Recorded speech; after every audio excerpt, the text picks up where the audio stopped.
Oi pessoal, tudo bem com vocês? Estamos aqui para mais um vídeo. Hoje vamos começar um novo livro, vamos estar falando um pouco sobre a introdução do livro de Deuteronômio, o último livro do Pentateuco. Mas eu queria pedir para vocês se inscreverem no canal do YouTube, para vocês curtirem, para vocês compartilharem os vídeos com as pessoas que vocês amam, com os seus amigos, seus familiares, para a gente conseguir junto estar espalhando a palavra de Deus. Amém?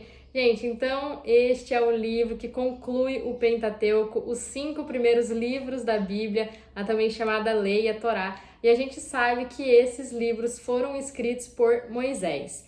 A palavra Deuteronômio significa literalmente segunda lei, mas este livro não é uma segunda lei, mas sim uma repetição e um detalhamento de algumas palavras contidas no Pentateuco.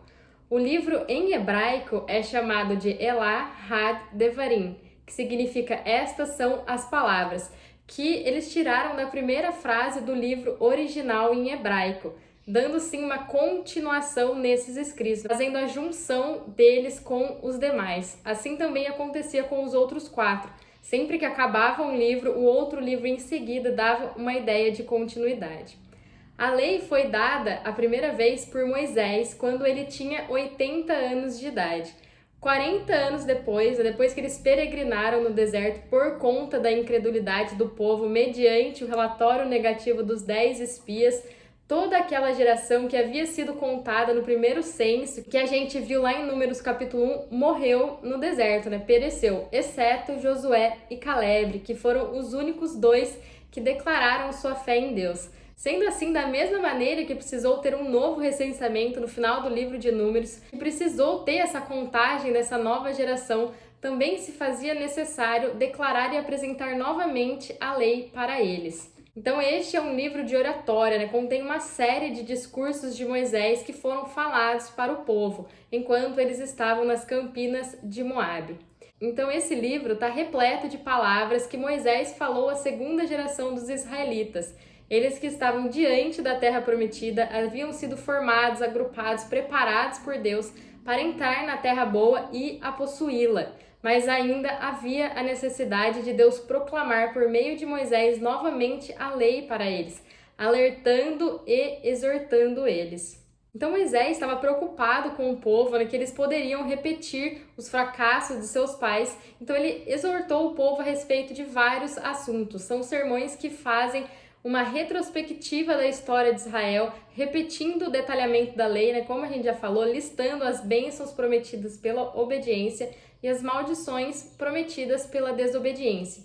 Então, em resumo, Moisés falou muitas vezes do assunto que protegeriam o povo e o tornariam aptos a entrar na boa terra, possuí-la e a herdá-la.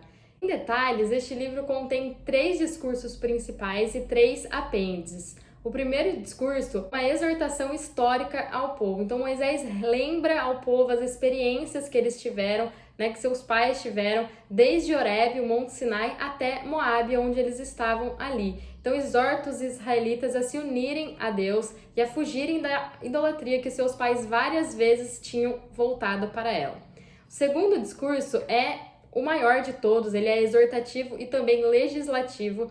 Ele fala um resumo, na verdade, sobre a lei civil, a lei moral, vai explicando a lei que o povo deveria cumprir. Fala muito sobre a santidade, fala qual a posição, qual postura, qual a atitude que o povo deveria ter em relação a Deus e também em relação a eles mesmos.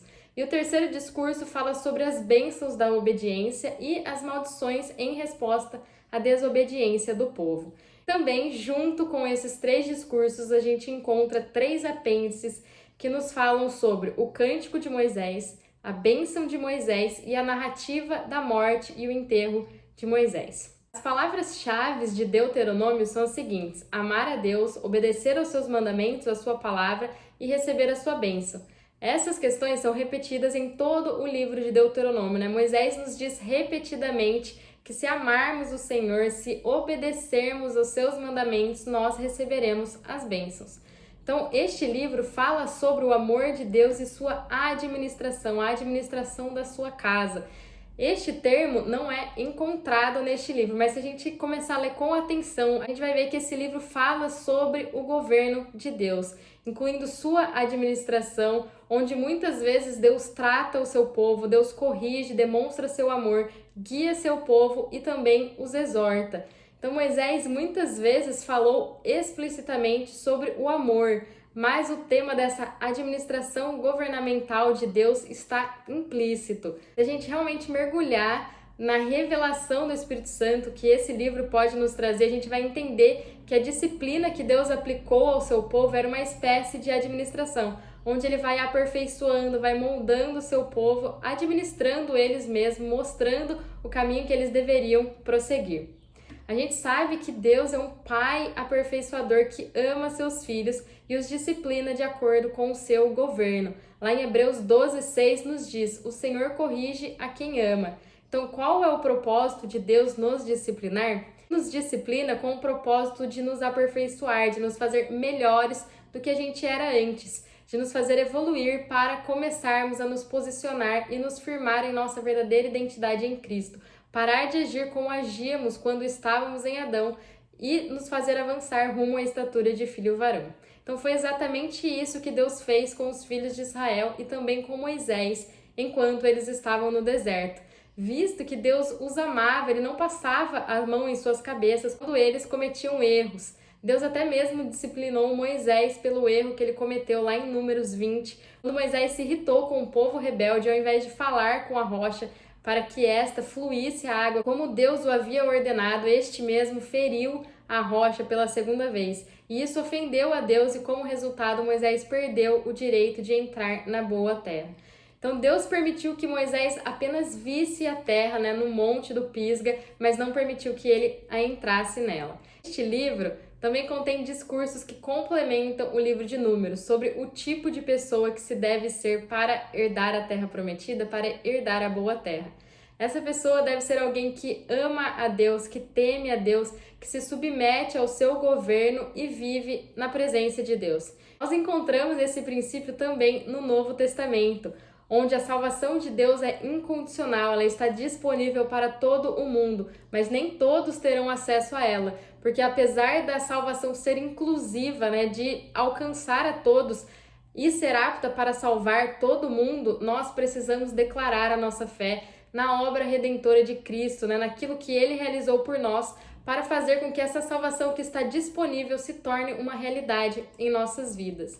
E também, da mesma maneira que a salvação de Deus está disponível a todos, mas não é uma realidade na vida de todos, mas só na vida daqueles que aceitam Jesus como Senhor e Salvador, assim também o nosso desfrute de Cristo, desse Cristo todo inclusivo, o nosso desfrute das riquezas de Cristo ser incondicional, todos os salvos podem ter acesso, está disponível a todos que estão em Cristo, mas nem todos conseguem ter esse desfrute completo, porque apesar de ele estar apto para que todos possam desfrutar, ele também é condicional, pois depende do homem, depende da nossa entrega, depende do quanto nós estamos dispostos a realmente matar aquilo que nós carregamos como herança de Adão, matar a nossa carne para Cristo viver e fluir através das nossas vidas. Ou seja, nós salvos podemos ter desfrutes diferentes de Cristo, porque isso está relacionado com a nossa entrega a Ele. Com isso a gente percebe que o ensino aqui em Deuteronômio é o mesmo encontrado no Novo Testamento. A essência é a mesma, o que muda são as palavras, são as expressões usadas por cada um daqueles que Deus usou como instrumento para fazer com que a palavra chegasse até nós. Gente, então neste livro nós vamos encontrar 3 pessoas: Deus, o homem e Cristo como a palavra. Deus se manifesta, o homem é posto em evidência e Cristo é apresentado. A gente sabe que a lei revela o próprio Deus, mostra quem Ele é. Sendo assim, esse segundo relato da mesma lei para pessoas diferentes não mudou. O que mudou foi a geração. Por isso, nesse livro a gente ainda vai ter o revelado, o Senhor, Ele vai ainda nos mostrar quem Ele é. Quanto a nós, Deuteronômio vai revelar que a gente não é nada, que na verdade, eu já falei isso muitas vezes aqui nos livros, a única coisa boa em nós é o Espírito Santo. Por isso que ele precisa governar e tomar a frente em todas as nossas decisões e atitudes, Na verdade, não só esse livro nos mostra isso, mas a Bíblia inteira, que sem Cristo nós não podemos fazer nada, nós não somos nada, tudo o que nós temos, tudo que nós possuímos, tudo que nós podemos e somos está baseado na pessoa de Cristo. Porque se a gente for realmente ver, se a gente andar de acordo com quem nós realmente somos, baseados na nossa natureza adâmica, vai conseguir reparar que nós amamos somente a nós mesmos, nós somos justos de acordo com a nossa maneira e para a nossa própria conveniência. Se pensamos que algo vai nos trazer benefício, aí a gente faz, do contrário, a gente não está disposto a fazer. Esse é o tipo de justiça que a gente pratica. Além disso, se nós formos fiéis, nós somos fiéis apenas para os nossos próprios interesses. Então, esse livro e também a Bíblia nos revela que somos egoístas e a gente age para o nosso próprio benefício. Mas, glória a Deus que isso muda quando a palavra chega, quando a luz chega, quando Cristo chega. E glória a Deus que Deuteronômio não para por aqui, não para somente em quem Deus é e quem nós somos. Ele também revela a palavra, a gente vê Cristo como a palavra. A gente não pode fazer nada para Deus, a gente não pode fazer nada que o satisfaça, mas a gente pode receber a palavra como nossa vida, como nossa salvação, como nosso suprimento de vida, nosso alimento e nossa santificação. Então Deus, em sua economia, na administração da sua casa, Ele sabe que o homem não pode, nunca pôde e nunca poderá satisfazer a Ele. Então assim, o que Ele faz, o seu proceder é nos entregar Cristo, porque somente Cristo satisfaz as exigências de Deus e satisfaz a Deus. Sendo assim, aonde não podemos fazer nada por nós mesmos, Deus nos entrega Cristo para fazer por nós o que a gente não podia e também fazer com a gente a nossa santificação, o que também nós não podemos fazer sozinho. É sempre Cristo em nós. Porque estando em Cristo, posicionados no corpo de Cristo, a gente pode fazer tudo, porque a gente está nele e nós somos parte dele. Sendo assim, Cristo é tudo o que a gente precisa e tudo o que Deus precisa. Por isso que a palavra nos diz que é somente um caminho que nos leva para o Pai, e este caminho é Cristo. Por isso, ao ter esse entendimento, a gente consegue ver o quanto nós necessitamos nos alimentar da palavra. Porque quanto mais dela em nós, menos de nós mesmos e mais de Cristo em nós. Amém?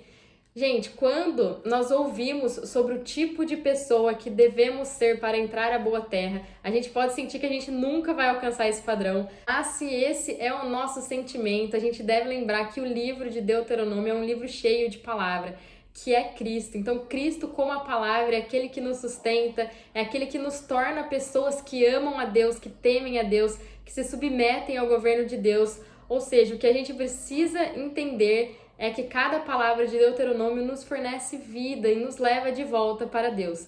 Então, por um lado, Cristo é a boa terra e, por outro lado, Ele é o alimento que nos sustenta no caminho para a boa terra. Então, é através dele, é estando nele que nós conseguimos entrar na boa terra, que é Ele mesmo. Então Deus nunca pretendeu que a gente tentasse invadir essa terra por conta própria. Deus está nos dirigindo para a terra por meio de Cristo e Ele também está nos sustentando com Cristo para estarmos em Cristo e desfrutarmos da terra. Então é mais ou menos assim. Cristo é a nossa boa terra, é nele que nós temos esperança, é nele que nós temos as palavras de vida eterna, é estando nele que a ira do Senhor passa sobre nós. E isso passa a ser uma realidade em nossas vidas quando nós aceitamos Jesus como Senhor e Salvador.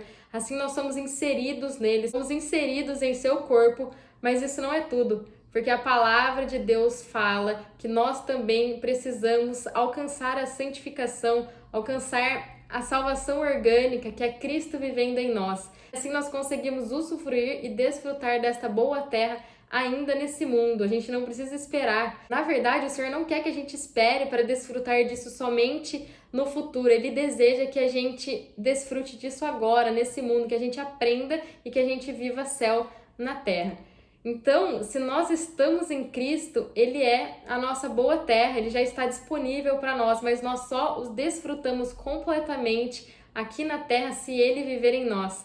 E olha que tremendo, Ele é a terra e Ele também é aquele que nos sustenta, que nos alimenta, que nos molda, que nos transforma, que vive em nós para nós podermos estar nele, mas Ele também em nós. Assim como João 15:5 nos diz: eu sou a videira e vós os ramos. Aquele que permanece em mim e eu nele, esse dará muito fruto, pois sem mim não podeis realizar obra alguma. Então, o segredo aqui para dar muito fruto é permanecer em Cristo e Ele vivendo em nós. O propósito do livro de Deuteronômio é que a gente conheça a Deus e também a nós mesmos.